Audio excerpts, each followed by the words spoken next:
Merkataritza sustatzeko ideia bat dabarabilgu buruan. Lazkauko udalak behar gorrian dauden pertsonei, pentsio baxua, soldata kaskarrak, langabezian, diru laguntza eman, herriko dendetako bono formatuan.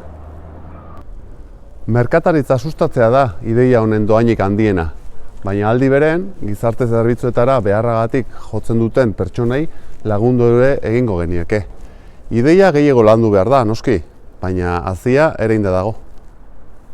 Orain, beharrean dauden pertsonen artean lehentasunak nola jarri edo bono formatoan emango den laguntza zenbateko izango den zehaztea dagokigu.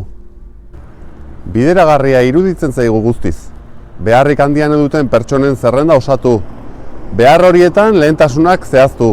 Elikadura, jantziak, eskola, aisia, kirola eta bakoitzerako zer kopuru bideratuko den erabaki.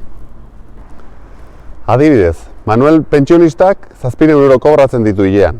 Udalak maila horretarako serrarak dituztenentzat jo dezagun 100 euroko laguntza izendatu duela. Honela txubana litezke. 30 euro etxe bizitza ordaintzeko. Alokairuak, konponketak, hobekuntzak. 25 euro elikagaientzako.